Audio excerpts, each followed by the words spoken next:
എൻ്റെ പേര് ഷാമോൻ. ഇതിനു മുമ്പ് പറഞ്ഞിട്ടുണ്ട്. സ്ഥലം ഇടുക്കി ജില്ലയിലെ കട്ടപ്പനക്കാരനാണ്. ഒരു ആംബുലൻസ് ഡ്രൈവറാണെന്നൊക്കെ ഞാൻ മുന്നേ പറഞ്ഞിട്ടുണ്ട്. ഒന്ന് വീണ്ടും ആവർത്തിക്കുന്നില്ല. ചുമ്മാ ഒരു നേരം പോക്കിനോ അല്ലെങ്കിൽ എൻ്റെ ഒരു ഈ പറയുന്ന പോലെ കുറെ പൈസ ഉണ്ടാക്കാനോ അല്ലെങ്കിൽ പ്രശസ്തി നേടാനോ അല്ലെങ്കിൽ ഇതൊന്നും വെറുതെ ഈ ബിഗ് ബോസ് അഗ്നി പരീക്ഷയിലേക്ക് വന്ന ആളല്ല ഞാൻ. അതുകൊണ്ട് നോ അണ്ടർ എസ്റ്റിമേറ്റ് എന്നാണ് എനിക്ക് പറയാനുള്ളത്. അത് ആരോടാണെങ്കിലും പ്രേക്ഷകരോടാണെങ്കിലും ഈ ഇരിക്കുന്ന എൻ്റെ പ്രിയ സഹ കണ്ടസ്റ്റൻസിനോടാണെങ്കിൽ അത് തന്നെ പറയാനുള്ളൂ. ഈ ഇരിക്കുന്ന ജഡ്ജിനെ എനിക്ക് തോന്നുന്നു മേഡത്തെ രഞ്ജിനി മാമിനെ ഒഴിച്ച് ഇവരെ രണ്ടുപേരെയും അത്യാവശ്യം നല്ല രീതിയിൽ അരച്ച് കലക്കി കുടിച്ചിട്ട് തന്നെയാണ് ഞാൻ മേഡത്തിന്റെ എപ്പിസോഡ് കാണാൻ പറ്റിയില്ല. എനിക്ക് കാണാൻ പറ്റിയിട്ടില്ല. ഇവിടെ ഇരിക്കുന്ന ഈ കണ്ടസ്റ്റൻസ് ഈ കഴിഞ്ഞ കുറച്ചു ദിവസങ്ങളിൽ എനിക്കെതിരെ കുറച്ച് കാര്യങ്ങളൊക്കെ പറയുന്നുണ്ടായിരുന്നു. ഓക്കെ, നല്ലതാണ്, ഗെയിം നല്ലതാണ്, സ്ട്രാറ്റജി നല്ലതാണ്. ഞാൻ ഇപ്പോഴും പറയുന്നു, നിങ്ങൾ ഇവിടെ ഇരിക്കുന്ന ഈ 11 പേരെ കുറിച്ചും ഷാമോൻ കട്ടപ്പന എന്ന് എനിക്ക് വ്യക്തമായ പ്ലാനുണ്ട്, വ്യക്തമായ ധാരണയുണ്ട്. അതിലാദ്യം തന്നെ എൻ്റെ സുഹൃത്തിനോട് തന്നെ പറയാം. എൽദോ ഒരു കഴിഞ്ഞൊരു എപ്പിസോഡിൽ പറഞ്ഞിരുന്നു ഷാമോൻ ഒരു ആവറേജിന് താഴെയാണ്. ആ സ്പേസിൽ എന്നെ ലൈക്ക് ചെയ്തുകൊണ്ട് അദ്ദേഹം വിളിക്കുമ്പോൾ അദ്ദേഹത്തെ ഞാൻ ചെയ്യാൻ തോന്നിയില്ല. എനിക്ക് ഗെയിം സ്ട്രാറ്റജി ഇവരൊക്കെ പഠിപ്പിച്ച ഗെയിം സ്ട്രാറ്റജിയാണ്. ഞാൻ അവിടെ മിണ്ടിയിരുന്നില്ല, അദ്ദേഹത്തെ സപ്പോർട്ട് ചെയ്തു. ഒരു കാര്യം പറയാൻ എൽദോയ്ക്ക് എന്തോ 18 പേരുള്ള ഓഫീസൊക്കെ ഉണ്ടായിരിക്കും. ഞാൻ ഇപ്പോൾ ലക്ഷങ്ങൾ വിലയുള്ള ഒരു വീട് പണിതുകൊണ്ടിരിക്കുകയാണ്. ലോട്ടറി അടിച്ച് പൈസയൊന്നുമല്ല, കഷ്ടപ്പെട്ട് വളയം പിടിച്ചുണ്ടാക്കിയതാണ്.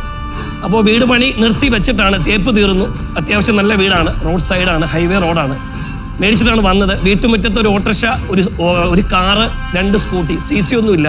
എൻ്റെ വൈഫിനും പിള്ളേർക്കും ഞാനില്ലാത്തപ്പോൾ പോകാൻ വേണ്ടിയുള്ളതാണ്. നീ പറഞ്ഞ മിഡിൽ ക്ലാസ് ആണ് ഞാൻ. വൈഫിൻ്റെ അക്കൗണ്ടിലും ഏതാണ്ട് 4,50,000 രൂപ ഇട്ടിട്ടാണ് വന്നത്. അതായത് 120 ദിവസം കഴിഞ്ഞ് ഇവിടുന്ന് കപ്പുമായിട്ട് പോകുമ്പോൾ അതുവരെയുള്ള ചെലവിനുള്ള പൈസ, അതും ഈ പറയുന്ന പോലെ കടം മേടിച്ചൊന്നുമല്ല കയ്യിലുണ്ടായിരുന്നു. അപ്പോൾ അത് മനസ്സിലാക്കണം. നീ ഉദ്ദേശിക്കുന്ന എല്ലാവരെയും ഈ മിഡിൽ ക്ലാസ് എന്ന് ജഡ്ജ് ചെയ്യരുത്. ഓക്കെ, അത്രേ ഉള്ളൂ. പിന്നെ ഇവിടെ ഇരിക്കുന്ന ബാക്കി പൂജ വന്നപ്പോൾ തന്നെ എനിക്ക് തോന്നിയിരുന്നു പൂജ ഫസ്റ്റിലെ നല്ല കണ്ണിങ് കൊടുത്തിരുന്ന ഒരു മൂവ്മെന്റ് ഇഷ്ടപ്പെട്ടു. ലൈക്ക് ഈ കൂട്ടത്തിലുള്ളതിൽ ഒരു ഹൗസ് വൈഫ് നീയാണ്, അവരെ കുറിച്ച് സംസാരിക്കാൻ നിനക്ക് പറ്റും, പക്ഷെ കുറച്ചുകൂടെ നീ ഒന്ന് കയറിയാൽ ഓക്കെ. ഷിബിന നല്ല പ്ലേ ഗെയിമൊക്കെയാണ്, പക്ഷെ പ്രത്യേകിച്ചൊന്നുമില്ല. ഷിബിന ഒരാളെ ടാർഗറ്റ് ചെയ്യുന്ന ഇത്രേ ഉള്ളൂ. എന്തെങ്കിലും പറഞ്ഞു കഴിയുമ്പോൾ ചോദിക്കും, നമ്മളൊന്ന് തിരിച്ച് മറുപടി പറഞ്ഞാൽ ഇത്രയേ ഉള്ളൂ, ഇത്രയേ ഉള്ളൂ, നിങ്ങൾ എന്തിനാണ് ട്രിഗർ ആകുന്നത്? ആ ഒരു ആറ്റിറ്റ്യൂഡാണ്. Like it. അതെല്ലായിടത്തും വർക്കാകത്തില്ല. പിന്നെ അഫിയാനാസ് കൊള്ളാം. അഫിയാനാസ് നല്ല ആക്റ്റീവായിട്ടുണ്ട്. ഒരു നെഗറ്റീവ് ഞാൻ തപ്പിയിരിക്കുകയാണ്, ഞാൻ പിടിക്കും, നമുക്ക് നോക്കാം. അപ്പോൾ എൽദോ, നമ്മൾ ഇന്നലെ പറഞ്ഞ കാര്യങ്ങളൊക്കെ എൽദോയുടെ സ്ട്രാറ്റജി ഒക്കെ ആയിട്ട് എൽദോ മുന്നോട്ട് പോകും, ബാക്കി നോക്കാം. ഷിജിനെ എനിക്ക് ഭയങ്കര പേഴ്സണലി ഇഷ്ടമുള്ള ഒരാളാണ്. പക്ഷേ ഷിജിൻ ഗെയിമിൽ മാത്രം ആക്റ്റീവ് ആണെന്ന് തോന്നുന്നു. കുറച്ചുകൂടെ ഷിജിൻ നന്നായിട്ട് കളിച്ചിരുന്നത്. അതുകൊണ്ടാണ് ഇന്നലെ എല്ലാവരും കൂടെ ടാർഗറ്റ് ചെയ്തത്. അങ്ങനെയാണ്, ഒരാളൊന്ന് വീക്കായി കഴിഞ്ഞാൽ താഴെ പോകും. അത് തന്നെയാണ്. ലോലിറ്റ എനിക്ക് തോന്നുന്നു ഒരു നല്ലൊരു എന്നാ ജെന്റിൽ വുമൺ കളിക്കാനുള്ളൊരു ശ്രമമുണ്ട്. കാർഡ് നല്ലതാ, കളിച്ചു തുടങ്ങിക്കോ. താഷി തുടക്കത്തിലെ ഒരു സൂപ്പർ ഹീറോ ആയിട്ടൊക്കെ എനിക്ക് തോന്നി. ഇപ്പോൾ ഇച്ചിരി ഡൗൺ ആണ്. സാരമില്ല, നമുക്ക് കയറി വരാനുള്ള കാലിബർ ഉണ്ട്. പിന്നെ നമ്മുടെ മച്ചാനെ ഓളം മാത്രമല്ല ബിഗ് ബോസ് എന്നാണ് എനിക്ക് തോന്നിയിട്ടുള്ളത്. മച്ചാൻ ഇച്ചിരി ഓളം കൂടുതലുണ്ട്, പക്ഷേ ഇറ്റ്സ് ഫൈൻ. നിങ്ങളെ ഞാൻ ജഡ്ജ് ചെയ്തുകൊണ്ടിരിക്കുകയാണ്. എനിക്ക് നല്ലൊരു കോമ്പറ്റീറ്ററായിട്ട് എനിക്ക് തോന്നുന്നുണ്ട്. പിന്നെ ഷിജിലാൽ കുറച്ചുകൂടെ സംസാരത്തിൽ കുറച്ചുകൂടെ ശ്രദ്ധിച്ചാൽ മതി. സമയമില്ലാത്തതുകൊണ്ടാണ് പടപടാന്ന് പറഞ്ഞു പോയത്. പിന്നെ നീ ഒന്നും പേടിക്കണ്ട. ഞാൻ ഇന്ന് രാവിലെ നിന്നോട് പറഞ്ഞിരുന്നു, ബി പോസിറ്റീവ്, എന്ത് വന്നാലും നോക്കുക. നിനക്ക് നീ ഇന്നലെ വന്ന് കഴിഞ്ഞു.